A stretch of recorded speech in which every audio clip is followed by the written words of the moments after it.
Okay. Chapter 23, Square Sweets That Look Round. Everybody stopped and crowded to the door. The top half of the door was made of glass. Grandpa Joe lifted Charlie up so he could get a better view. And looking in, Charlie saw a long table, and on the table there were rows and rows of small, white square-shaped sweets. The sweets looked very much like square sugar lumps, except that each one of them had a funny little pink face painted on one side. At the end of the table, a number of Oompa Loompas were busily painting more faces on more of the sweets. "There you are," cried Mr. Wonka, "square sweets that look round." "They don't look round to me," said Mike TV. "They look square," said Veruca Salt. "They look completely square." "But they are square," said Mr. Wonka. "I never said they weren't." "You said they were round," said Veruca Salt. "I never said anything of the sort," said Mr. Wonka. "I said they looked round." "But they don't look round," said Veruca Salt. "They look square."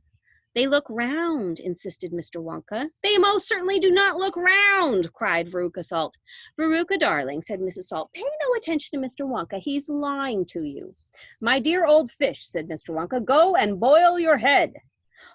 "How dare you speak to me like that?" shouted Mrs. Salt. "Oh, do shut up," said Mr. Wonka. "Now watch this." He took a key from his pocket and unlocked the door and flung it open, and suddenly, at the sound of the door opening, all the little rows of little square sweets looked quickly around to see who was coming in. The tiny faces actually turned towards the door and stared at Mr. Wonka. "There you are," he cried triumphantly. "They're looking round. There's no argument about it. They are square sweets that look round." So they look around.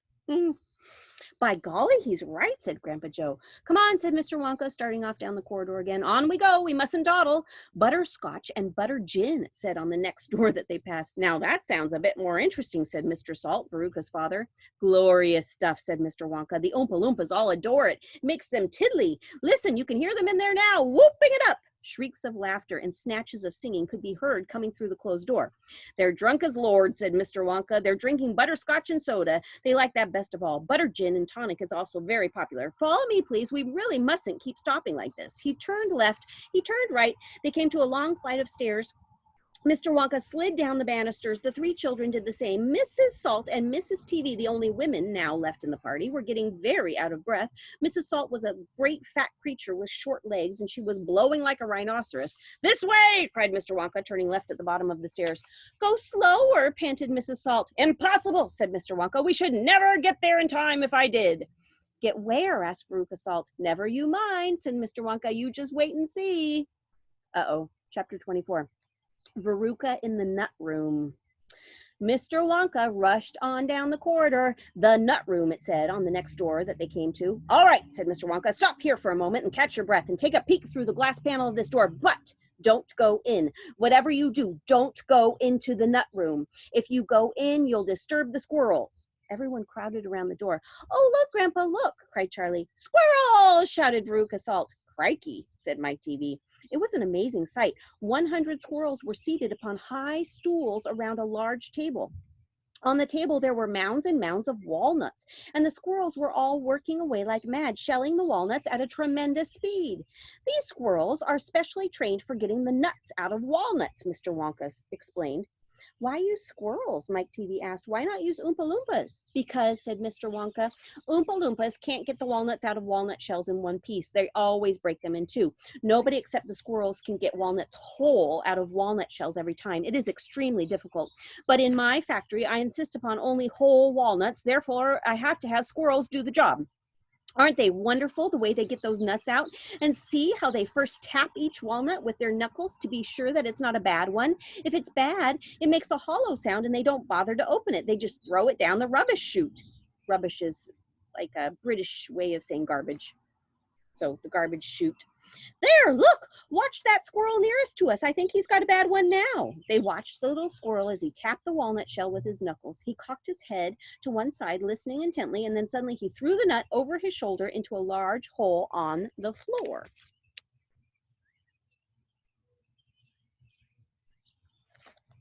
"Hey, Mummy," shouted Veruca Salt suddenly. "I've decided I want a squirrel. Get me one of those squirrels." "Don't be silly, sweetheart," said Mrs. Salt. "These all belong to Mr. Wonka."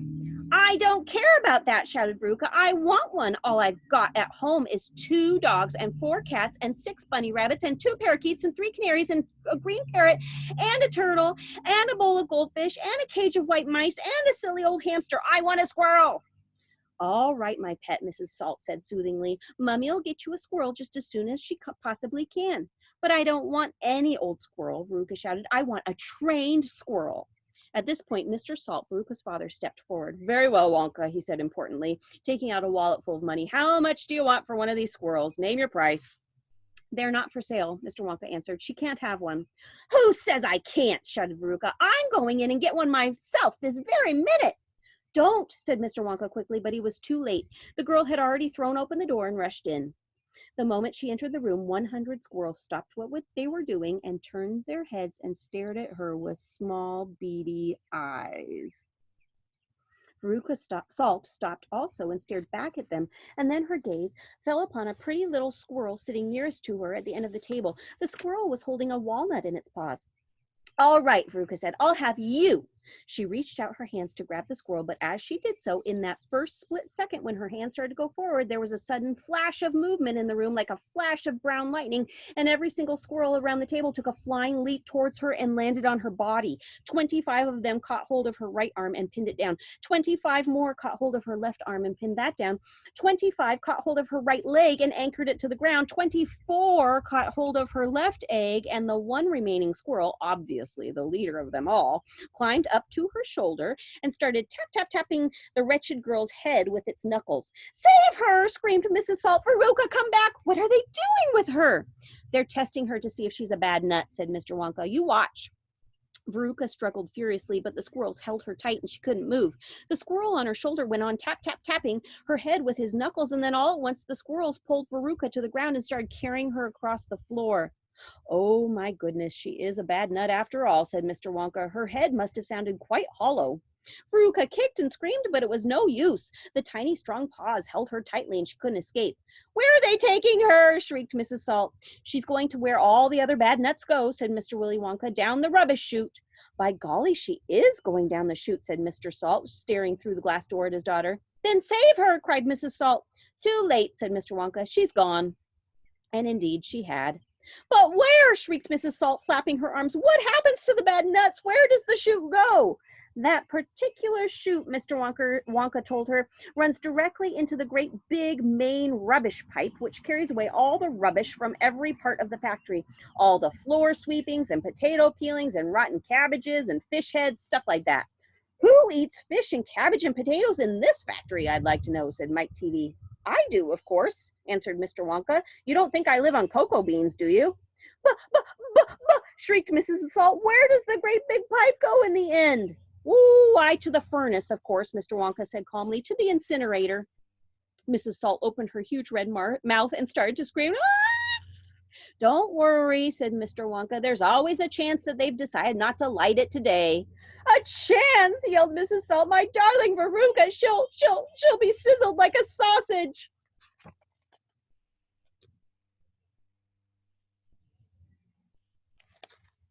Quite right, my dear, said Mr. Salt. Now see here, Wonka, he added. I think you've done just a shade too far this time, gone just a shade too far. I do, indeed. My daughter may be a bit of a frump, I don't mind admitting it, but that doesn't mean you can roast her to a crisp.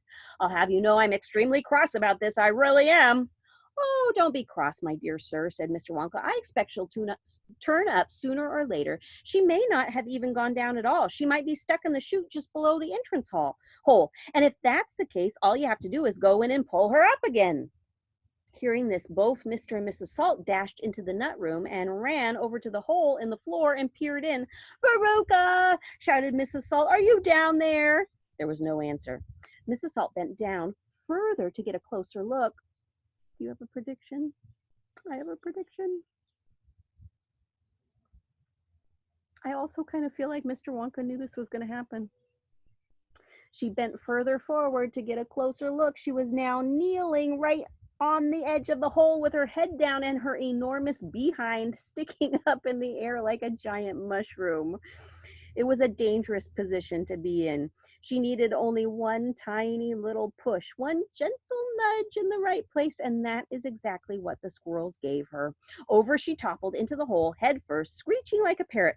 "Oh, good gracious me," said Mr. Salt as he watched his wife go tumbling down the hole. "What a lot of rubbish there's going to be today." He saw her disappearing into the darkness. "What's it like down there, Agena?" he called out. He leaned further forward.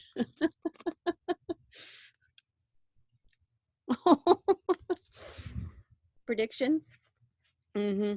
The squirrels rushed up behind him. "Help!" he shouted, but he was already toppling forward, and down the chute he went, just as his wife had done before him and his daughter. "Oh dear," cried Charlie, who was watching with the others through the door. "What on earth's going to happen to them now?" "I expect someone will catch them at the bottom of the chute," said Mr. Wonka. "But what about the great fiery incinerator?" asked Charlie. "Ah, they only light it every other day," said Mr. Wonka. "Perhaps this is one of the days when they let it go out. You never know. They might be lucky." "Shh," said Grandpa Joe. "Listen, here comes another song." From far away down the corridor came the beating of drums, and then the singing began. "Veruca Salt," sang the Oompa Loompas. "Veruca Salt, the little brute, has just gone down the rubbish chute. And as we very rightly thought that in a case like this we ought to see the thing completely through, we polished off her parents too.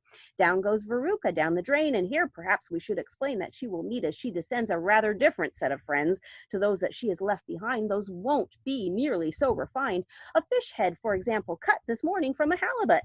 Hello, good morning, how do you do? Nice to meet you, how are you? And then a little further down, a mass of others gather around, a bacon rind, some rancid lard, a loaf of bread gone stale and hard, a steak nobody could chew, an oyster from an oyster stew, some liverwurst so old and gray one smelled it from a mile away, a rotten nut, a reeky pear, a thing the cat left on the stair, and lots of other things as well, each with a rather horrid smell. These are Veruca's newfound friends that she will meet as she descends, and this is the price she has to pay for going so very far astray.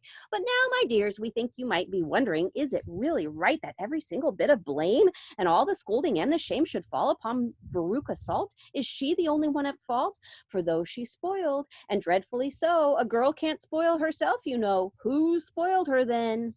Ah, who indeed? Who pandered to her every need? Who turned her into such a brat? Who are the culprits? Who did that? Alas, you needn't look so far to find out who these sinners are. They are, and this is very sad, her loving parents, Mum and Dad, and that is why we are glad they fell into the rubbish chute as well.